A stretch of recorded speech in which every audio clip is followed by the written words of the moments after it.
In recent months, tensions in the Middle East have escalated dramatically, culminating in a bold and controversial move: an Israeli military strike on Iranian targets. This action has captured the attention of the global community, sparking fears of a broader regional conflict. But what led to this escalation? Why did Israel feel compelled to attack Iran? And what are the consequences for the region and the world? To understand this moment, we need to take a step back and explore the decades-long history of distrust and confrontation between Israel and Iran. The roots of this hostility can be traced to the aftermath of the 1979 Iranian Revolution, which saw the establishment of the Islamic Republic under Ayatollah Khomeini. Since then, Iran has positioned itself as a staunch opponent of Israel's existence, supporting armed groups like Hezbollah in Lebanon and Hamas in Gaza, both of which have launched attacks against Israeli civilians and military targets. Israel, in turn, has viewed Iran as an existential threat, not just because of its rhetoric, but because of its actions across the region. Iran has steadily expanded its influence through what is often called the Shia Crescent, a network of allied militias, proxy forces, and political actors stretching from Tehran to Baghdad, Damascus, Beirut, and even into Yemen. For Israeli policymakers, this network represents a dangerous encirclement strategy aimed at weakening or destroying the Jewish state. But the most critical flashpoint has always been Iran's nuclear program. For years, Israel has accused Iran of covertly pursuing the capability to build nuclear weapons, a claim Iran denies, insisting its program is purely peaceful. While international agreements like the 2015 Joint Comprehensive Plan of Action (JCPOA) temporarily slowed Iran's nuclear development in exchange for sanctions relief, the U.S. withdrawal from the deal in 2018 and subsequent Iranian violations reignited fears in Israel that time was running out.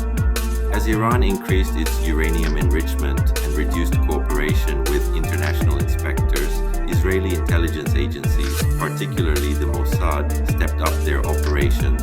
Covert sabotage missions, cyber attacks like the Stuxnet virus, and even targeted assassinations of Iranian nuclear scientists all signaled Israel's determination to prevent Iran from reaching weapons capability, even if it meant acting alone. So, what triggered the recent attack? According to reports, Israel struck several Iranian military and intelligence facilities in Syria and possibly even inside Iranian territory itself. While the exact details remain classified or unconfirmed, many analysts believe the strike was a preemptive effort to disrupt what Israel saw as an imminent threat, possibly the movement of advanced weaponry to Hezbollah or preparations for a retaliatory strike against Israel. The broader geopolitical context also plays a role. Iran has been supplying weapons to militant groups across the region, and tensions have flared across multiple fronts, including attacks on oil tankers in the Persian Gulf, missile launches from Syria, and drone incursions into Israeli airspace. With the region on edge, Israeli leaders may have calculated that a limited but precise strike could degrade Iran's capabilities without sparking full-scale war. However, the risks of miscalculation are enormous. Iran has vowed to respond. Its military and revolutionary guard have been put on high alert.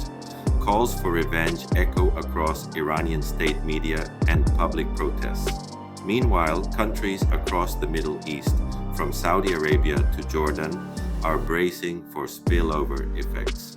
The United States, a close Israeli ally, has expressed both support for Israel's security and concern about a wider regional conflict spiraling out of control. Internationally, reactions have been mixed. Some Western nations have called for restraint and diplomacy, urging both sides to avoid escalation. Others have condemned Israel's actions as provocative and illegal under international law. In the United Nations, Debates are intensifying over the legality and justification of preemptive self-defense in modern warfare. But for many Israelis, the logic is simple. They cannot afford to wait and see. The memory of the Holocaust, combined with Iran's open hostility and support for armed proxies, creates a national psyche defined by vigilance and preemption. Never again is not just a slogan, it's a strategy.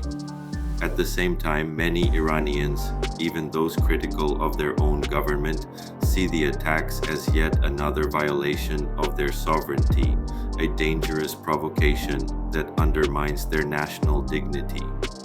The Iranian leadership, while under pressure from economic sanctions and internal dissent, sees regional deterrence as essential to preserving the Islamic Republic. So where does this leave us? At a crossroads, one where the choices made in the coming days could shape the fate of the Middle East for years to come. Diplomacy is still possible, but it will require cool heads, international cooperation, and perhaps most importantly, a recognition by both Israel and Iran that the path of endless escalation leads only to tragedy. In the meantime, the world watches and waits. Thanks for watching. If you found this analysis helpful, don't forget to like the video, subscribe to the channel, and share your thoughts in the comments below. What do you think should happen next? Can diplomacy still prevent war, or are we witnessing the beginning of a much bigger conflict?